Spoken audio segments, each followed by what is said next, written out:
Hey, internet friends, it's me, Bradley G, here at Synergy Cafe. Welcome to another episode, and I've got my co-host on here, and he's in the green room enjoying some of our digital hors d'oeuvres. But before I get started, I want to let you know that we have a special guest that has been invited. But I wanted to let you know also about how I make this happen. Is I'm an affiliate marketer, so I promote different products and services. And one of the products that I like is a software called Mailbox Power. I call it my magic marketing tool. And what it is, it's software that allows the user to send postcards, greeting cards, and personalized gifts, like these postcards, and gifts like this little fancy dancy phone holder. And my friend sent me this with my show name on it. So it's cool little software, getting back into the physical world and away from this artificial intelligence. So here's what it's called. If you want to know more about it, you can go to themagicmarketingtool.com, or you can go to magicbrad.com/MBP for mailbox power. So now let's go get our my co-host, and he's up here. His name is Mark, and the last name is Light. We said let there be light. Hey, Mark, how you doing? Let there be light. How you doing, Brad? Doing good. Oh, there's light back there. Good. I got to cover it up so it doesn't have that glare. Does that look angelic? It looks very angelic. Of course, that's no different than every time I talk with you. Yes, I do have this glow, but it's that light back there. And that's real light too. That's not a green screen thing. So you hooked us up with a special guest, and his name is Bryan, but he spells it different than your typical Bryan. He does the BRY thing. Yep. I'm going to ask him if he gets his name confused with Brad and Brent and Brandon and all that stuff, because I get a lot of that. What was your name again? Probably does. Yeah, I'm pretty excited about this guest. So I've known him from our college days way too long ago. We lost touch, but I went on to lead a relatively normal life, at least relative to him. He was at that time a big athlete on the Indiana State University campus. He had a history of being a great athlete pretty much everywhere he went. And then, of course, like a lot of things there, we lost touch. He and I lost touch. We didn't know one another super well, but we did kind of hang around some of the same circles back in those days. But I found out about him, what he had been up to when back in the early 90s, I open up the newspaper on a Sunday morning and see a great big spread about him, and that he was an Olympic bobsledder. And he had transitioned from a college football player at Purdue University to a track star at Indiana State, and that's where I got to know him. And then from there to being a 3-time Olympian. Pretty incredible guy, massively awesome stories. And just thought, what a great guy to have on the show on a week when we're going to talk about fear. Because bobsledding and fear, boy, I'll tell you what, if they don't go hand in hand. I know. I've seen some of that stuff, and they're shaking around like this. And so I got to kind of ask before we bring him on, but when you saw that article and you're sitting there casually having your coffee on a Sunday afternoon or whatever, did you kind of the competitiveness and you go, geez, I got to get up off this couch and do something? No, I know I can't compete with that guy and crap like that. You just threw in the towel, huh? No, there was no way I was getting in a 4-man bobsled. Not a chance. Okay. Well, let me go to the green room and go get him here and see if we can find him. His name is Bryan. There he is. Bryan, how you doing? Bryan. Hi, how are you? Awesome. Welcome to the show. Did you overhear our conversation? We were talking about you. Yeah, my ears were burning a little bit, but I took a cold rag and dampened them down a little bit. So, okay. So I've got to ask you. So, back when I read that newspaper article back in the early 90s, we were in college together in the mid to late 80s, and when I'm reading this article, you're describing what it's like riding or piloting or whatever's the correct term, being in a 4-man's bobsled going down the run, and it always stuck with me, the description you had in the paper, and I don't remember the exact quote, but you likened it to being on the scariest roller coaster of your entire life, only there's no guarantee you're staying on the tracks. So with that description in mind, Bryan, what the hell is wrong with you?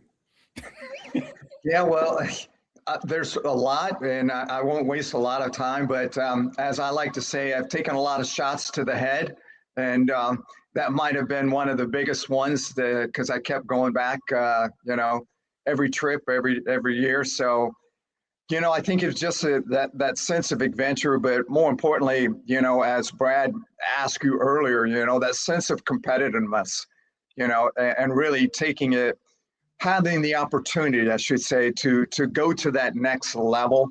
As you and I have talked about, Mark, my real goal was to make it to the Summer Olympic Games in track and field. And, unfortunately, I didn't qualify in one of the top three sports. I was a 400 intermediate hurdler.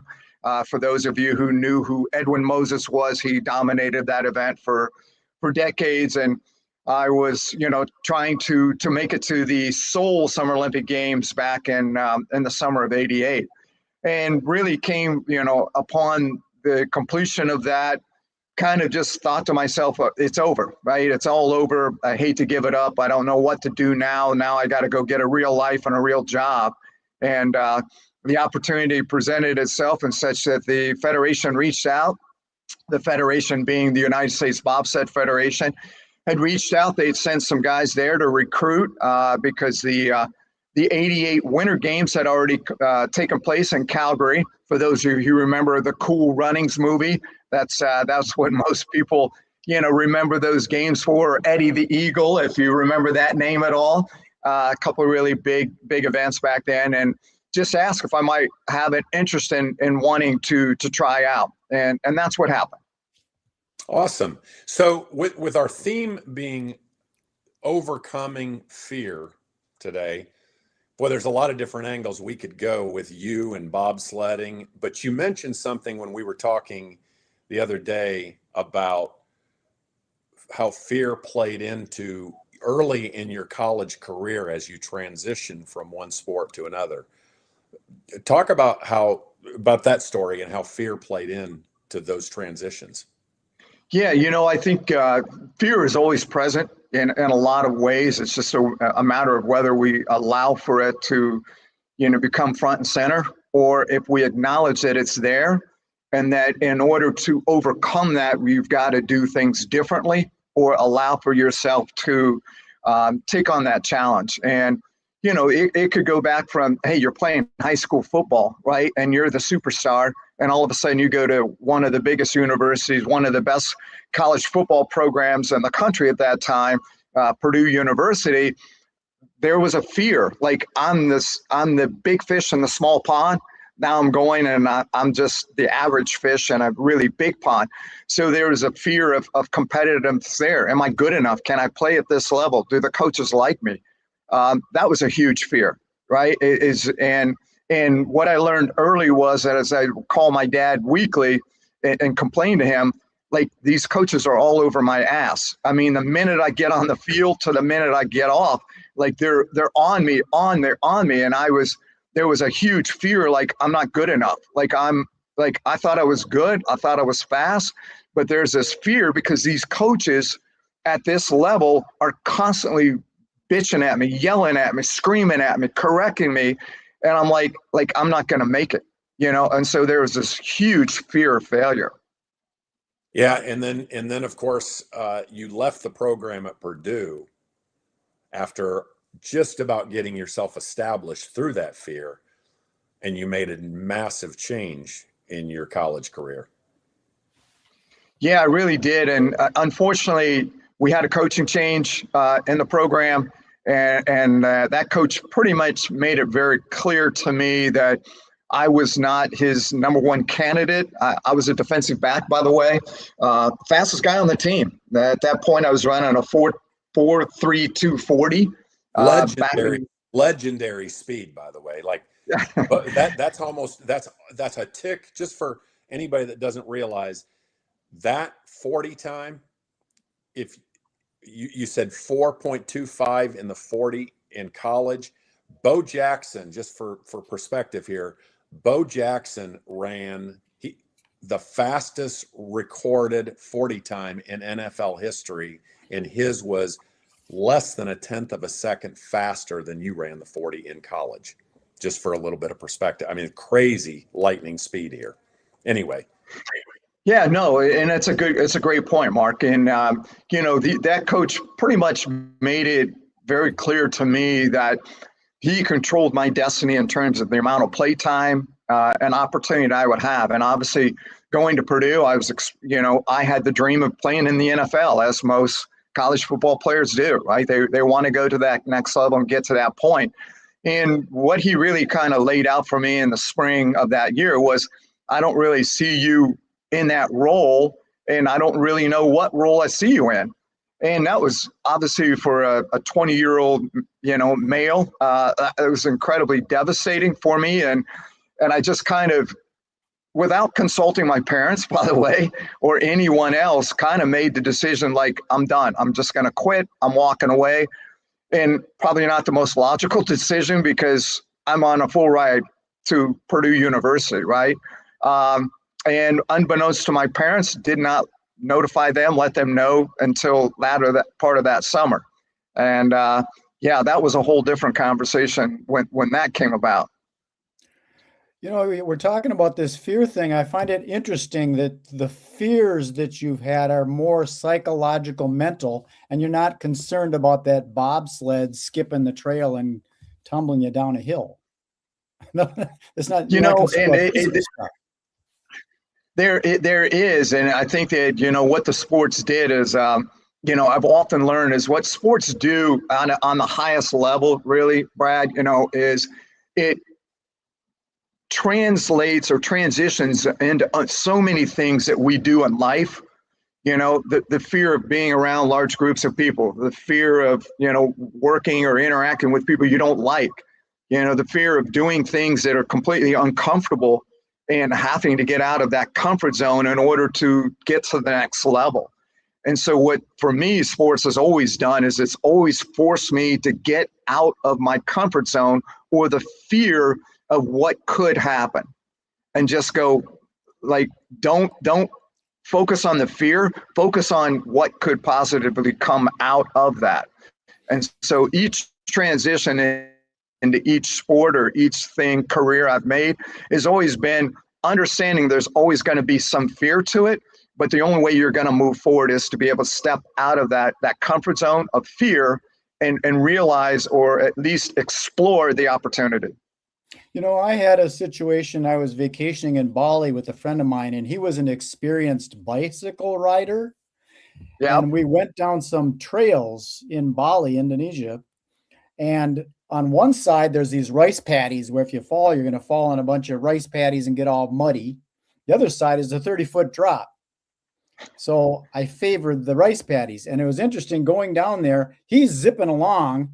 The guide is telling him, Patrick, slow down, slow down. And I'm going along too, but I was in this zone. And as soon as I started thinking I might fall, that's what happened. Fortunately, it was in the rice paddies rather than the 30 feet. But as soon as my mind started thinking, having that fear, I got back up and I started doing the same thing. And I get going. And then the thought came in of, I might fall. And I did. Does that fall into your fear? No, absolutely. Right. I mean, it's always said that what you focus on, you'll get more of. Right. Yeah. So if you're going to focus on fear, you're going to get more. If you're focused on falling in the rice paddy, you're going to fall in the rice paddy. Right. If you're focused on crashing the bobsled, you're going to crash the bobsled. So, the idea is to focus on what you want the outcome to be, not where you're currently at. So, getting out of a crash on a bobsled, it happened. So as I shared with Mark the other day, what has really helped propel me forward, really over fear, is to have a short memory. Is to have a really short memory. When that thing's happened, is to really walk away. Forget it. It's happened. I can't change it. There's nothing I can do about it. What can I do now going forward? What can I do to change that? And so in each of the transitions of different sports, different careers, The fear is more between our ears than the actuality of executing and moving forward. But the only way you're going to overcome the fear is to take the action and do it, and then figure out how to adjust accordingly. Did the fear really happen? Or was it just, figment of your imagination?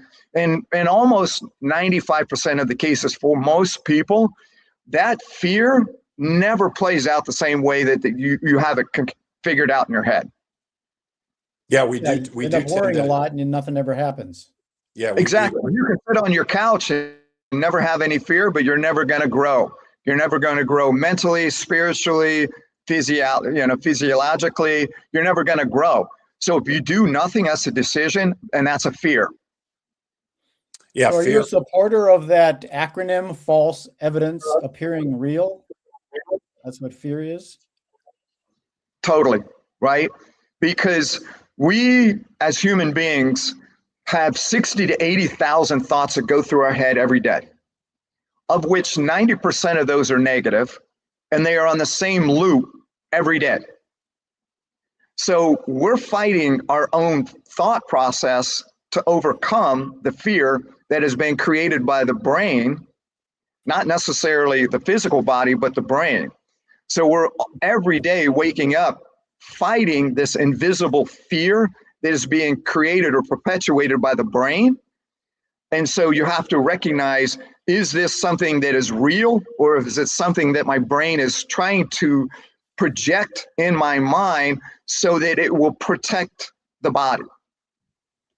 So when you step outside or begin to realize, hey, that's just my brain on this automated role every day, it's going to keep playing the same fears over and over until I recognize that's exactly what it's doing. And if I don't take action and move forward or do something other than what my brain's telling me, I'm never gonna grow as a human. How much of that stuff do you think, or Mark, why don't you go ahead? You had a question there? No, I was going to say, Bryan, you bring up a good point. Just being aware that your brain has one job, and it's not to help you achieve or succeed in life. Your brain is there to keep you alive and give you signals that keep you alive. And fear is one of the great ways that it does that. It keeps you away from danger. That's what fear is when you get right down to it. I think that's the psychological explanation. But being aware of that fact, and that our brain does create these sort of monsters and paper tigers that we're afraid of, and that keeps us from moving forward and taking risks that help us move forward in life. And just having that awareness is, for me anyway, a huge thing. Brad, you were going to ask a question. Yeah, I'm curious because, like, say for example, you're born and then you get a little older and you're just a little kid and you go sledding on a hill, and you see something, you see a black diamond and you look at it and then you crash. And then you get older and you just forget about that because it was no big deal. You never got hurt. But when you did crash when you were a little kid, it was actually a lot of fear there because it was scary. Is there something like that you might have experienced as you're going through stuff and you get older and all of a sudden you don't know why you got afraid, but it happened to be maybe you saw that black diamond? And that's a great question. Mark and I were having this conversation the other day, is that we as human beings aren't born with fear. It is taught, right? It is taught by experience. It's taught by most importantly by our parents, right? Or those that are closest around us. What happens when you're a baby and you're crawling and you begin to fall, right? You start to fall and you see that facial expression of fear of the parent, like, oh my God, like, something's going to happen. And so you begin to learn those body actions, that language. And as you go along, you start riding a bike, you crash. Oh my God, the parent runs over, are you okay? Are you okay? So they're starting to insinuate these little things like, if X happens, then Y is going to happen. You crash, so therefore you might be hurt. Mm-hmm. So you have, this is something, fear has been built in our head, since childhood. And a lot of us don't realize that that is exactly the methodology in which has occurred. So then when we are faced with different challenges or different fears of overcoming that, the brain automatically goes back to what Mark said. It goes back to its safety zone to prevent you from harming yourself or doing anything of that nature. The awareness of that's the way the brain functions becomes the most important part of being successful and moving forward. Because you know the brain is against you. You have to say, okay, I need to overcome that and move myself forward, even though it might not benefit me, or there might be harm, or there can be a really bad outcome. So every time I got in a bobsled, statistically, there's a chance I can die. Every time I get in a sled, all right? But statistically, there's a pretty good shot I'm going to make it down safely, right? So every time I get in a sled, it's like rolling the dice, okay? It really is. But in so many things that we do in life, every day you get out of bed, you're rolling the dice. The rolling the dice is, do I allow fear to overwhelm me and I don't take any action today? Or do I recognize that my brain is putting these thoughts into my head to prevent myself from doing anything bad, and say, no, like point you out. I see you there, right? I see you there. You're messing with me today. You're not winning. I'm going to win today. I'm going to move myself forward. So turn the fear around and use it as an ally as opposed to the enemy that holds you back from success. Totally, right? And everybody looks at fear and then what do? They start focusing all of their energy on the fear instead of just pointing it out. Hey, I see you. You know, it's kind of like playing hide and seek with yourself and your brain. Hey, I see you.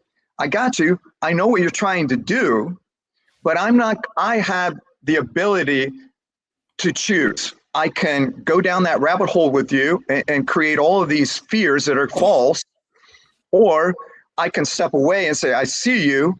I have identified you, which is the best thing that you can do for your brain. Bless you. And then say, I'm moving forward. I'm going to do this. I'm taking this action. Yeah. And so that's where I think the biggest thing, to your point, Mark, is that people try to avoid the fear instead of confronting the fear, instead of identifying the fear. Because when you do that, it's out in the open. It's completely out in the open, right? If somebody's rude to you and point that out, it's out in the open. If you don't confront that, well, that's on you. So now who's pissed off, you or the person that was rude? Right. Fear, like a lot of things, like shame and a lot of those demons that get in our head and hold us back, most of those can't really survive the light of day. And I think that's the point you're making.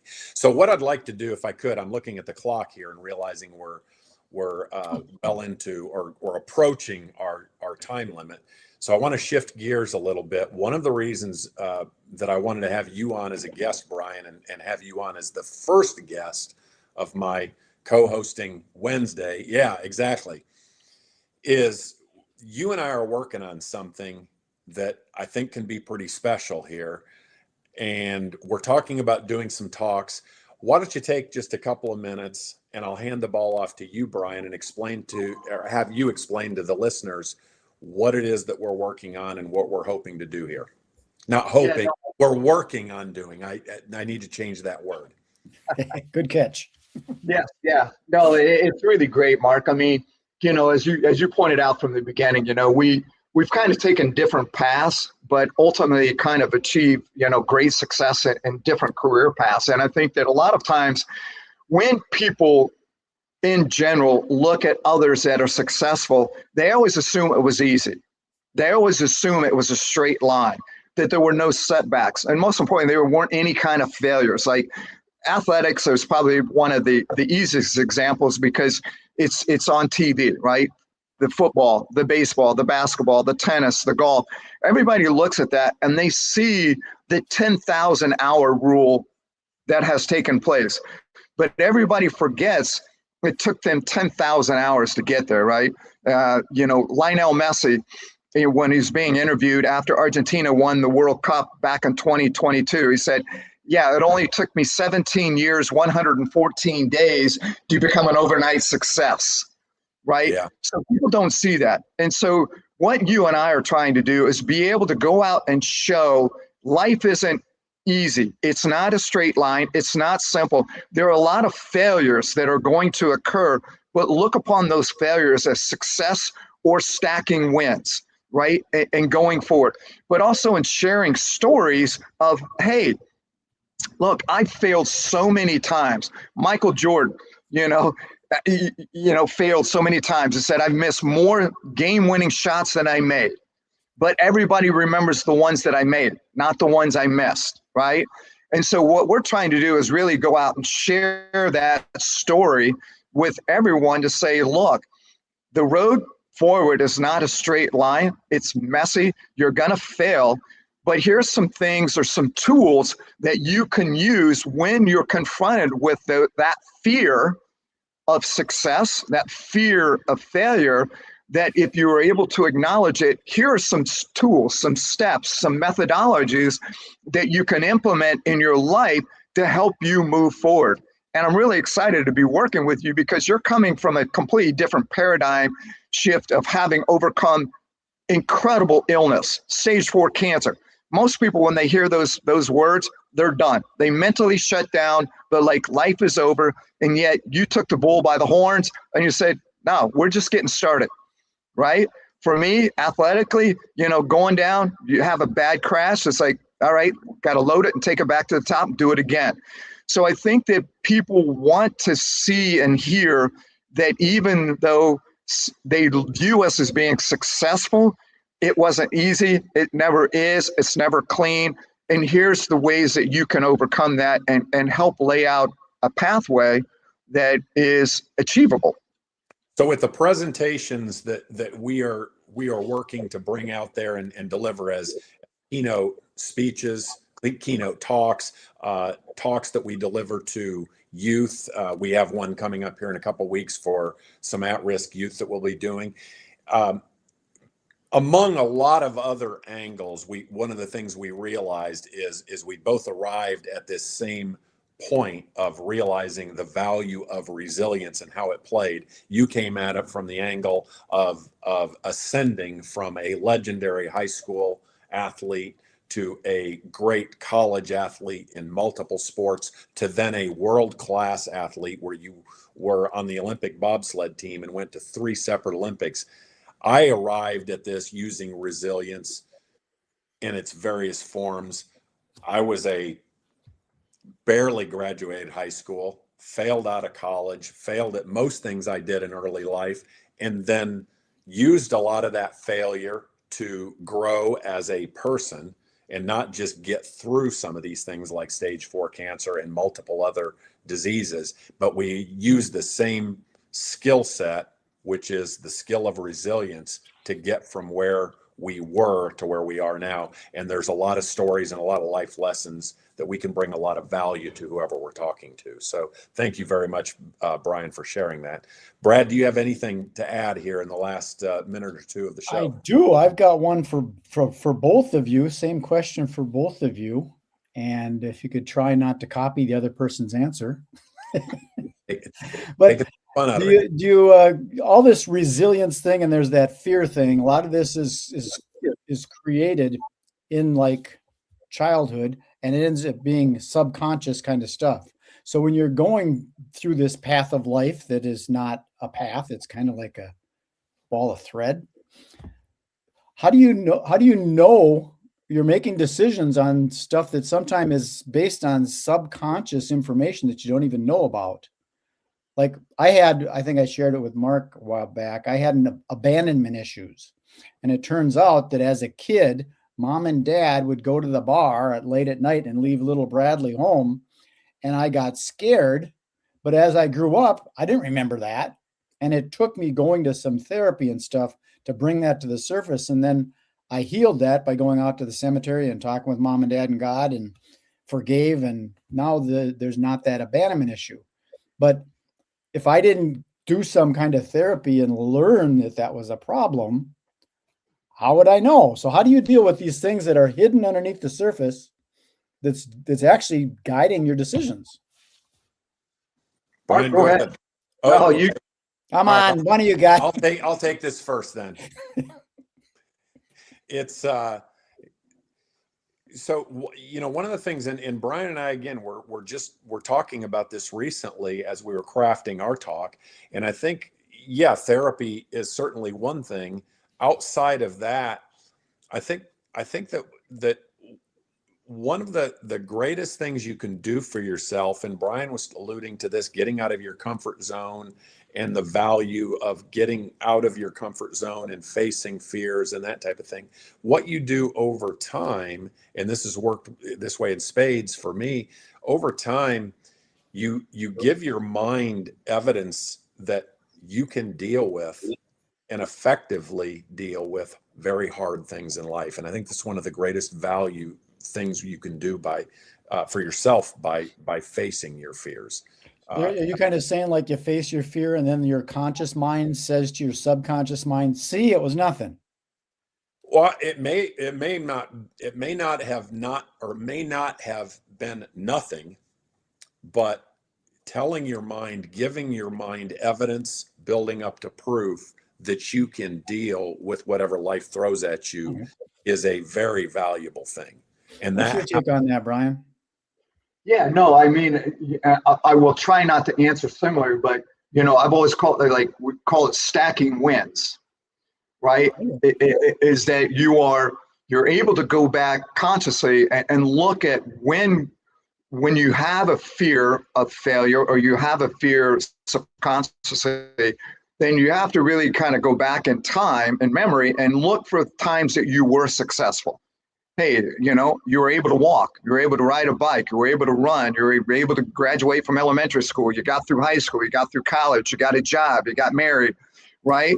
Yeah, you had kids. So what ends up happening is that when you are confronted with that, Brad, and you can't really identify or put your finger on it, what you can do, and what I'm hearing Mark say, is you can go back in memory and go, hey, I've overcome every one of these things to get where I'm at today. I just didn't show up on this earth at this age, at this time. I've had to go through all of these challenges. And you know what? I've overcome each one of those. Okay, so I know that I'm capable of overcoming just about anything because I've got a long track record to demonstrate that case. So like for you, what you were able to do was you were able to identify something's not right. I know there's something out there that it can potentially help me, and you sought out therapy. Great, that helped you to go back and see, wait a minute, yes, my parents did leave me, but you know what? Somehow I managed to take care of myself. I grew up, I'm alive. I was able to have all the success in life, but it didn't derail you, but it did, there was something that you didn't feel comfortable with, or there was a certain degree of unease, and yet here you are today running a very successful podcast, and you overcame. I really like that thing you said about stacking wins. Mark, is that something you shared with me, or did I hear it and then it's back again? Well, I don't know if I shared it in that phraseology, but Stacking wins. when I talk about my 3 Ps of resilience, that is in essence a different way of saying how I articulate it, my 3rd P, and which is giving yourself proof. Your brain is an incredibly brilliant mechanism, and as you're trying to transform your life or overcome something or deal with adversity, you want to give yourself, your mind, your brain proof over time that you can deal with that. And as new things come up, by stacking wins, as Brian articulated it, you're going to give your brain proof that you can deal with hard things. Because without that proof, by just trying to be positive, whatever the hell that means, your brain's going to call BS on you. Right. And it's going to rat you out on yourself. But by stacking wins, as Brian was talking about, it's a great way to give yourself that proof, either in a specific area, like in my case, cancer. I'd already faced multiple life-threatening illnesses by the time I got my cancer diagnosis. Cancer left me largely unfazed because I already had proof in my own mind that my body responds very well to therapies and medications. I don't know if I can beat this cancer or not, but I got a lot of evidence stacked up in my mind, a lot of wins stacked up. So I went into it with a great deal of confidence because of that. And I think that's what Bryan was kind of referring to there. Got it. Fascinating, isn't it? At my age of almost 69, I'm learning stuff. We never stop learning, Brad. You can't teach an old dog new tricks. Is that what you're saying, Brad? Not that you're an old dog, by the way. Yeah, I'm an old dog. Well, we all got our share of gray hairs and wrinkles here. Come on. Yeah, definitely. So should we wrap it up? Well, we're 5 minutes past our allotted time. So, I mean, you're the boss here, but yeah, I think we should. The boss. Well, this has been good, and maybe Mark will come back with a new topic and things like that. But Mark, we changed all the digital hors d'oeuvres in the green room, so you can feel free to go in there and stuff your briefcase full of whatever you want and take it. It's all abundant. And they're probably worth what I pay for them, right? Absolutely. All right. It's all in the mind. So, Bryan, I appreciate you taking the time. Thank and you, if Bryan. You want to get in, we can have a chat after. I'm honored that the two of you would have me on and just allow to share some thoughts with you guys and learn as well myself. So I appreciate your time. Okay. Thank you for joining us, Bryan. Thank you. Well, there you have it. Well, thanks for pulling this together. That was pretty cool. I've seen pictures of those bobsleds going down basically a tube of ice. I don't know, do they have shock absorbers and stuff on them, or are they just like... No, it's too bad we didn't have like a Joe Rogan 4-hour podcast where Bryan could have shared some of those stories, because we can stack some wins. And yeah, we were talking just yesterday, as a matter of fact, when we were kind of briefing, getting ready for this, and he was sharing how, this is an area of commonality. The first time he jumped in the bobsled to go down the track, I guess you call it, he said, I was blissfully unaware of what the hell I was getting myself into. And that's similar to when I did my cross-country bike ride, my 15 minutes of fame. I've said a million times, it's a good thing I didn't know what West Texas was going to be like, because I would have chickened out. So there's something to be said. The fear oftentimes doesn't kick in, and maybe that's just it. It doesn't kick in until you've already gotten a taste of what you're dealing with. And if we could ever get our friend Kenny Rogers to talk about his paddle biking from the Gulf of Mexico to Minneapolis, he's got some stories about alligators and all that stuff. Oh yeah, well, you got to effort getting him on. Well, cool. Yeah. Well, I'm going to put you in the green room. You can go have some more d'oeuvres with our friend there, and then we'll have a little conversation and get on with our day. So, all right. Okay. As always, thank you, Brad. Thank you, buddy. Peace. There you have it, Mark and Bryan. And here's how you can get a hold of Mark and Bryan at the marklightgroup.com. It's right here. That's his website. He's got some things on there, contact information in case you want to hire him to speak at your event, talking about resilience and overcoming fear. I think a lot of people need that nowadays. I had a situation where when the ICE people came to Minneapolis, my wife's got a Hispanic son and granddaughter, and she was scared, and it was hard to live with her. But I survived. Anyways, I'm going to sign this off. Another little shout out to my folks with Mailbox Power. That's right here. You can learn more about it by going to magicbrad.com. MVP. You can see it right there.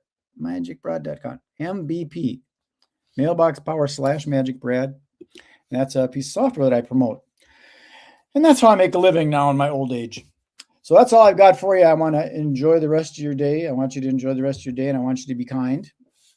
And I do say that, be nice, because some people just don't these days. They get angry. Don't be angry. Be nice. Peace. Take care. Be well.